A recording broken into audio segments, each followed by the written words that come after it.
सासंग जी प्यार से कहिए धनंकार जी। सासंग जी दास आज आपके साथ एक सच्ची घटना साझा करने वाला है।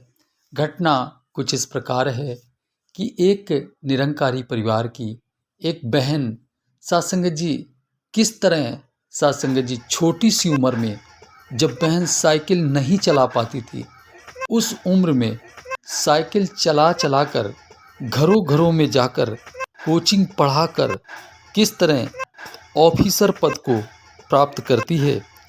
ऐसी बहन की ये सासंगत जी एक सच्ची दास्ता सुनकर हर ब्रह्मज्ञानी संत का दिल सासंगत जी रो उठेगा। क्योंकि सासंगत जी रो इसलिए उठेगा क्योंकि बहन ने बहुत ही संघर्ष उठाए हैं। और हंसोगे भी, कारण मात्र इतना होगा कि सदगुरु की कैसे कैसे बहन के ऊपर कृपा हुई है, वो आज दास आपको इस वीडियो के माध्यम से बताने वाला है। साध संगत जी, अगर जीवन इस तरह जो संत महात्मा जीते हैं तो फिर कृपाएं इस निरंकार प्रभु परमात्मा की कुछ ऐसे ही निरंकारी परिवारों पे बरसती हैं। आइए जानते हैं इस सच्ची घटना को इस वीडियो के माध्यम से। तो दास विनती करना चाहेगा कि महापुरुषों वीडियो को अंत तक देखने की कृपा करें, जिससे दास पूर्ण जानकारी आप तक पहुंचाकर आपके आशीर्वादों का पात्र बन पाए। तो आइए संतों सुनते हैं इस सच्ची घटना को। तो साथ संगत जी, ये घटना कुछ इस प्रकार है कि एक निरंकारी परिवार, साथ संगत जी जो साथ संगत जी परिवार में सभी लोग ब्रह्मज्ञानी थे, इस निरंकार प्रभु परमात्मा को हाजिर नाजिर देखते थे साथ संगत जी।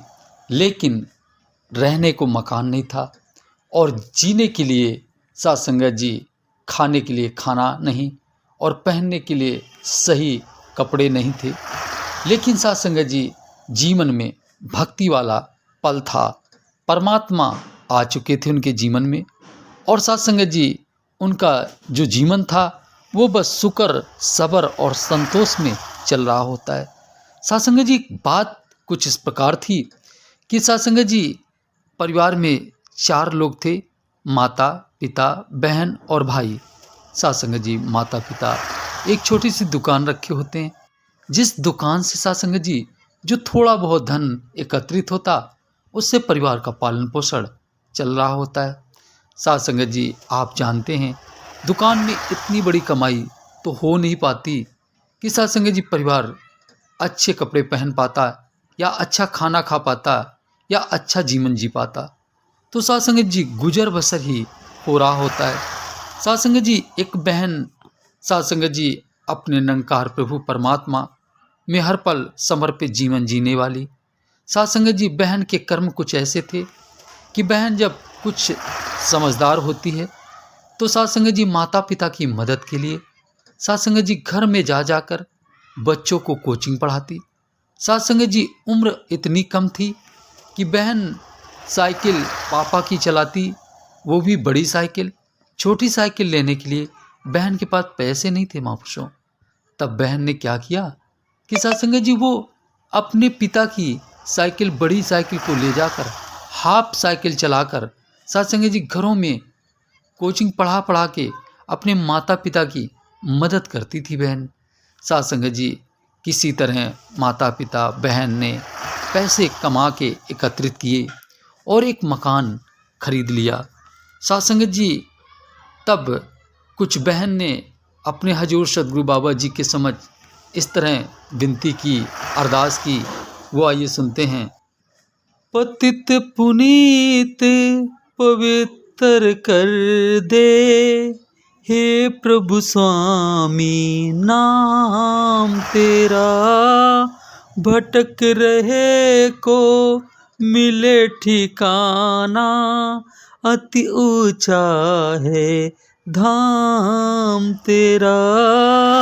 पतित पुनीत पवित्र कर दे, हे प्रभु स्वामी नाम तेरा, भटक रहे को मिले ठिकाना, अति ऊंचा है धाम तेरा, जिसका बैरी है जग सारा, उसका बने सहारा तू।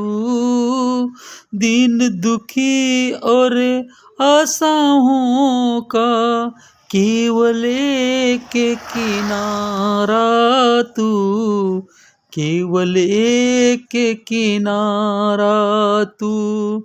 जिस पर करे कृपा तू स्वामी, उसके वारे न्यारे हैं।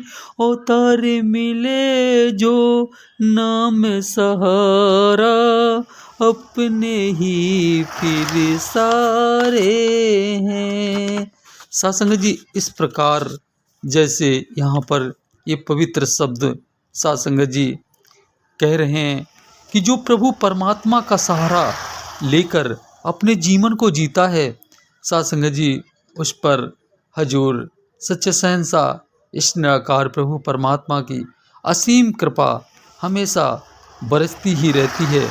सासंग जी इसी प्रकार सासंग जी उस बहन पर भी सासंग जी इस दातार निराकार प्रभु परमात्मा की कृपा बरस रही थी। सासंग जी महात्मा बता रहे थे कि वो बहन सासंग जी अक्सर सासंग जी सेवाओं में योगदान देती। करीब में ही सत्संग होता था, वहाँ पर जाकर सत्संग का आनंद प्राप्त करती और सासंग जी गुरु महिमा को गाया करती और अपने सद्गुरु को रिझाकर अपने परिवार का भला मांगती। सासंग जी परमात्मा ने भी बहन की सुन ली।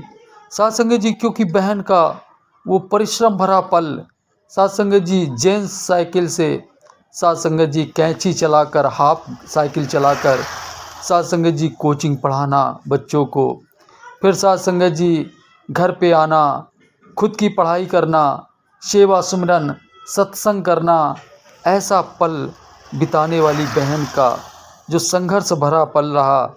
फिर सासंग जी हजूर सतगुरु बाबा जी की उस बहन पे और कृपा हुई और सासंग जी उस बहन ने सत्संग में जाकर जब पढ़ाई पूर्ण होती है तो बहन ने सत्संग में जाकर हजूर सतगुरु बाबा जी के समक्ष गद्दी में विराजमान महात्मा से आशीर्वाद रूप में प्रार्थना की कि हजूर दासी एक फार्म डालने जा रही है, नौकरी के लिए अप्लाई करने जा रही है, आप जी कृपा करो और दासी की ये जो नौकरी दासी की इच्छा है वो दासी को प्राप्त हो जाए। सासंग जी महात्मा जो गुरुगद्दी पे विराजमान थे उन्होंने सहज ही कह दिया कि जो सद्गुरु को उचित लगेगा वो ज़रूर होगा और आप बेफिक्र हो के अपना कार्य करिए और ये अपना कार्य ज़रूर करेंगे। अगर इन्हें उचित दिखेगा, आपके हित में होगा, आपके भले के लिए होगा तो ये ज़रूर आपको देंगे।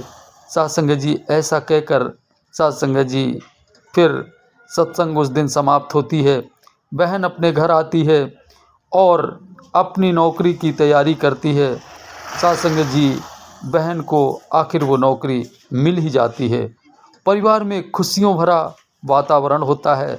सासंग जी सभी लोग आनंद पूर्वक सासंग जी अपने सतगुरु का शुक्राना करते हैं।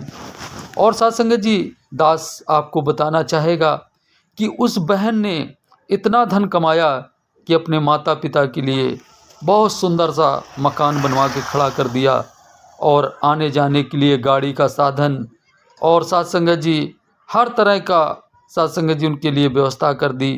सासंग जी बहन की शादी के लिए सासंग जी ऑफ़र आने लगे तो बहन ने कहा कि हम शादी तो करेंगे लेकिन शर्त हमारी एक होगी कि जो भी हम कमाते हैं इस पैसे को हम किसी को नहीं देंगे, पहले हम अपने माँ बाप की सेवा करेंगे, उसके बाद जो धन बचेगा वो हम आप सभी के कार्यों में लगाएंगे। तो सासंग जी परिवार वाले जो शादी करना चाहते थे वो मंजूर कर लेते हैं क्योंकि उस परिवार में भी सभी लोग सरकारी नौकरी कर रहे होते हैं तो किसी को किसी की तनख्वाह की आवश्यकता होती ही नहीं है। और साध संगत जी बताते हैं महात्मा कि उस बहन की फिर इस प्रकार साध संगत जी एक अच्छे परिवार में शादी हो जाती है। और साध संगत जी अब तो ससुराल पक्ष भी निरंकारी हो गया और मायके के पक्ष के लोग तो निरंकारी थे ही। तो साध संगत जी दास के कहने का भाव